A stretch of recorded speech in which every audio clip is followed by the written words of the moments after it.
12 जून 2025 दोपहर का समय अहमदाबाद एयरपोर्ट से लंदन के लिए उड़ान भर रहा था एयर इंडिया का एक बड़ा ड्रीमलाइनर फ्लाइट AI-171। लेकिन किसी को नहीं पता था कि ये उड़ान जिंदगी की नहीं, मौत की उड़ान बनने जा रही है। यह था भारत का अब तक का सबसे दर्दनाक हवाई हादसा।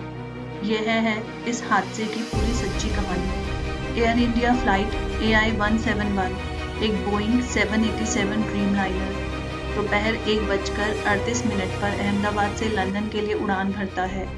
242 लोग सवार थे, जिसमें से 169 भारतीय नागरिक, 53 ब्रिटिश नागरिक, 7 थे पोर्चुगीज और 1 कैनेडियन। 2 पायलट सुमित सबरवाल और फर्स्ट ऑफिसर क्लाइव कुंदर और 10 कैबिन क्रू के दूसरे सदस्य। लेकिन उड़ान के कुछ सेकंड के बाद ही विमान अचानक झटके खाने लगता है। पायलट के चेहरे पर चिंता साफ दिख रही थी और तभी रेडियो पर एक मेडे कॉल आता है।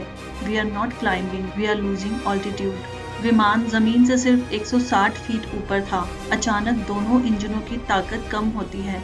ऐसा लग रहा था जैसे फ्लैप्स जल्दी हटा दिए गए हों या किसी तकनीकी गड़बड़ी ने इंजन को झटका दिया हो। चंद सेकंड में भारी भरकम ड्रीमलाइनर एक hospital building BJ medical college से टकराता है। एक भीषण धमाका होता है। आग की लपटें करीबन 100 फीट ऊपर तक जाती हैं। अस्पताल के डॉक्टर, स्टाफ, मेडिकल छात्र सभी इस चपेट में आ जाते हैं। मौके पर ही 241 यात्रियों की मौत हो जाती है। जमीन पर भी कम से कम 28 लोग मारे जाते हैं।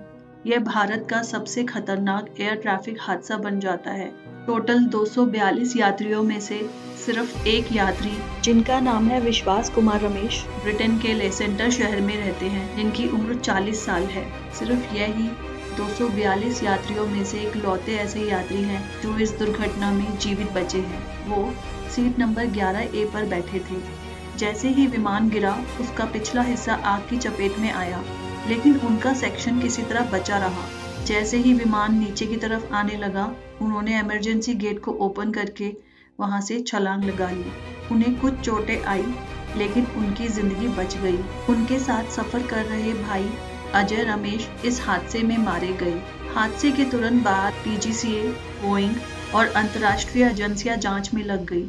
ब्लैक बॉक्स मिल चुका है, जिसमें आखिरी 10 मिनट की आवाजें और डेटा रिकॉर्ड थे। शुरुआती शक है कि या तो इंजन में गड़बड़ी थी या फ्लैप सिस्टम फेल हुआ था।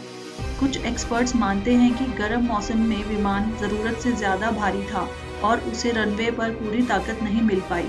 इस हादसे के बाद पूरे देश में शोक की लहर फैल गई।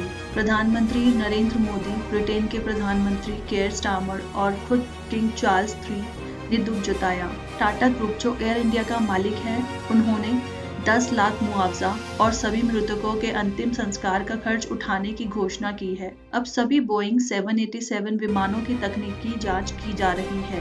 एक ही झटके में 241 जिंदगियां चली गई, कई परिवार टूट गए और इतिहास में एक और तारीख दर्ज हो गई। 12 जून 2025।